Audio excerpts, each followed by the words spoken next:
अस्सलाम वालेकुम वरहमतुल्लाहि वबरकातुहू। हमदर्द से दुआखाना चूनिया से हकीम नज़ीर अहमद आपकी खिदमत में हाज़िर है। बहुत से लोगों का ना घुटनों और जोड़ों और टखनों का मसला होता है कि उनके अंदर रतूबत ख़त्म हो जाती है, लवाब ख़त्म हो जाता है, उठने बैठने में तकलीफ़ होती है, दर्द होती है, चुभन होती है, नमाज में बड़ा मसला होता है। उनकी जो ग्रीस ख़त्म हो जाती है उसको भरने के लिए सिर्फ दो चीज़ों की ज़रूरत है। भिंडी के बीज जो है वो 50 ग्राम आपने लेने हैं और सोयाबीन के जो बीज हैं वो भी आपने 50 ग्राम लेने हैं। दोनों का अच्छी तरह से पाउडर करना है। पाउडर करने के बाद किसी डिब्बी में महफूज कर लें। एक चाय की चम्मच सुबह और एक चाय की चम्मच शाम, खाना खाने से आधा घंटा बाद दूध के साथ, नीम गर्म दूध के साथ आप इस्तेमाल करवाएं। मरीज़ बूढ़ा हो, बच्चा हो, औरत हो, मर्द हो, सब इंशाल्लाह 10 से 15 दिन के अंदर अंदर उनके जो जोड़ हैं, उनके अंदर जो ग्रीस या रतूबत ख़त्म हो गई थी वो पूरी हो जाएगी और वो चलने फिरने के काबिल भी हो जाएंगे।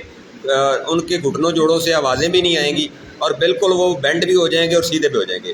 फ़ी मानिल्लाह, अल्लाह हाफ़िज़, अस्सलामु अलैकुम।